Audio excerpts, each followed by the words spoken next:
Okay, just real briefly, just kind of glancing at example 5 here. It's just like example 4. We're taking a pattern that's given to us and writing a sum. So that pattern is 9 over 1 plus 1 all the way up to 9 over 1 plus 14. So we can obviously see the number that's changing 1, 2, 3, 4, 5, 6, 7 all the way up to 14.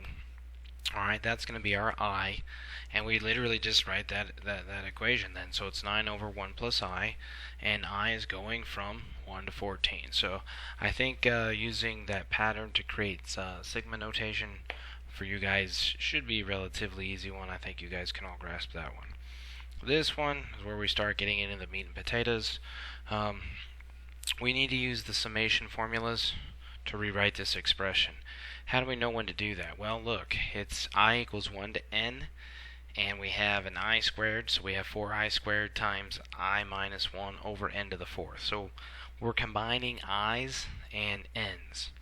So what we need to do is get all the constants and all the n's outside of the summation. So for our case, we're going to factor out a 4 over n to the 4th. Alright, so what does that leave us with? I cubed minus I squared.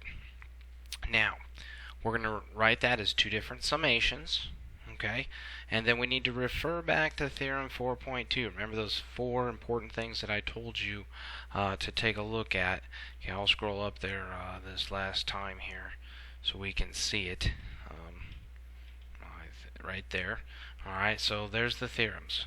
So when we have an I squared, an I cubed, or just a constant, we have to replace them, okay, with their equivalents. Okay, so let's roll back down here to the problem. Okay, so when we are doing this, right here we have our two separate summations.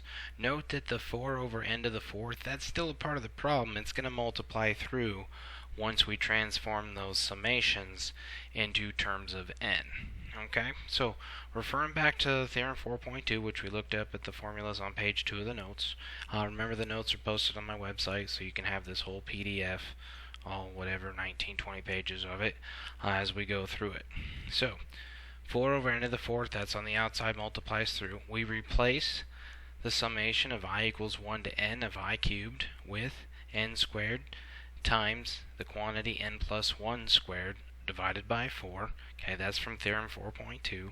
Minus, we're going to replace the summation for I squared with n times n plus 1 times the quantity of 2n plus 1 divided by 6.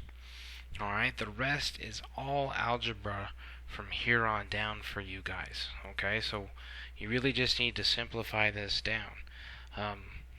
One way is what I start is that I work left to right on the top in the numerator, so you can see where I took the n plus 1 quantity squared.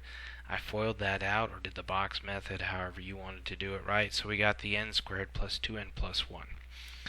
Okay, on the right hand side, I FOILed that, box method that as well, so I took n plus 1 times 2n plus 1, and that's where we got the 2n squared plus 3n plus 1. Now, on both of those, so when I'm talking the left side, I'm talking the left side of the subtraction, and when I'm talking the right side of the subtraction sign. So on the left hand side, we distribute that n squared through, so we get n to the 4th plus 2n cubed plus n squared all over 4. On the right hand side of the subtraction sign, we are going to distribute the n through, so we're going to get 2n cubed plus 3n squared plus n all over 6. Okay, so what helps us is we got to distribute that negative, and this is where you got to really be careful making sure you're keeping track of signs. That negative is outside that entire summation, so since we transformed that whole summation in terms of n, that negative has to distribute, so it becomes minus 2n cubed minus 3n squared minus n. Okay, so make sure that we're keeping track of signs. Basic algebra rules apply here. Okay, so next we need to get a common denominator. So the left hand side's over 4, the right hand side's over 6. The lowest common denominator we can come up with is 12. So I got to multiply the left hand side by 3 over 3. And I got to multiply the right hand side by 2 over 2. Remember, when you do this, you have to distribute to each term, not just the first one in the bottom. Okay? So when we distribute 3 over 3, we end up with 3n to the 4th plus 6n cubed plus 3n squared. Okay, and then this 3 times 4 makes us 12. Alright, on the right hand side, when we distribute the 2 through, we end up with 4n cubed minus 6n squared minus 2n, and that made this over 12, so I can write the whole thing over 12. Okay, then we just got to do some basic simplifying. Alright, some combining like terms if there are any, so combine those. And notice 4 goes into 12 3 times, so that reduces that. And then out of the top, we can factor an n out. Okay, we want to get this as simple as possible. If we factor an n out, then I've got n over n to the 4th, which really gives me an n cubed. Okay, and then I can factor this 3 out of the denominator too.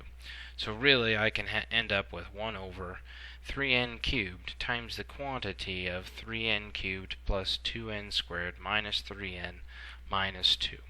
Okay, that's going to be, pretty much your basic answer. You can distribute this back through if you want. You'll be able to look at the homework and kind of see what the answer suffices. Once you get this close, you should be able to kind of see what's going on. And once again, feel free at any time, shoot me an email. We'll go through the practice problem, or I can do my best to explain it via email. Or if you need me to call you or send you a different video or something, we can do that as well. So, moving on to the next one.